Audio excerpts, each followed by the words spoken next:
Welcome back to the countdown to D-Day 75, 75th anniversary of the D-Day landings in Normandy, coming up June of 2019. I am Dr. Keith Huxon, and we are actually standing in the Italian Campaign Gallery here at the National World War II Museum.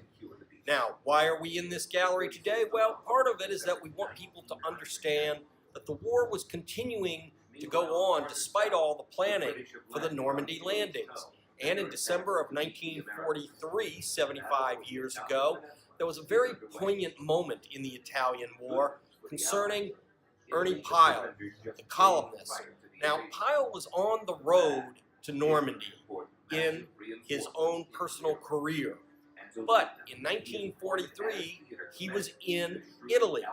And to my right and my left are artifacts and panels telling his story, in particular, the story of the death of Captain Waskow. Henry Waskow from Texas was a captain who was killed December the 12th, 1943, fighting in the mountains.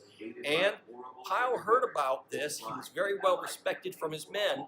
He heard about them trying to get the body down off the mountain.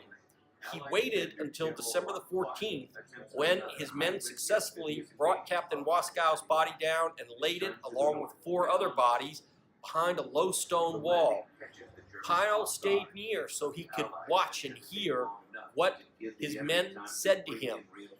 One by one, the men came up, some cursed, some almost cried. If you read his column, it's a very, very poignant message of what war does to men and the bonds they form.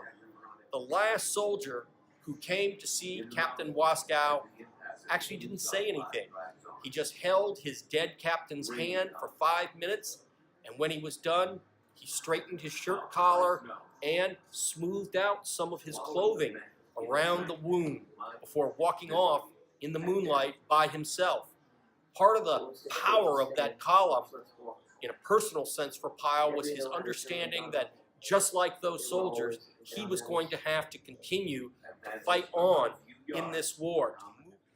Ernie Pyle understood that in order for Captain Waskow's death, like so many thousands of others, to have a transcendent meaning, he and the soldiers who had just said goodbye to their dead captain were going to have to continue on with this war, all the way on the road to Berlin, and ultimately that road was going to have to lead through Normandy.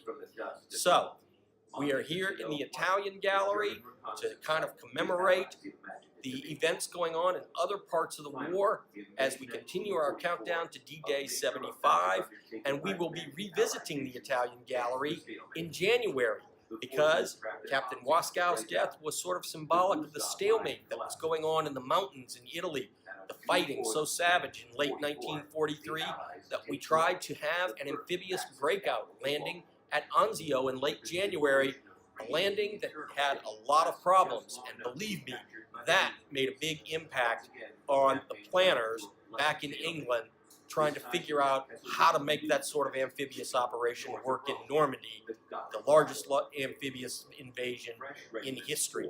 So, we'll be revisiting this spot later on. Please join us again as we continue on the countdown to D-Day 75.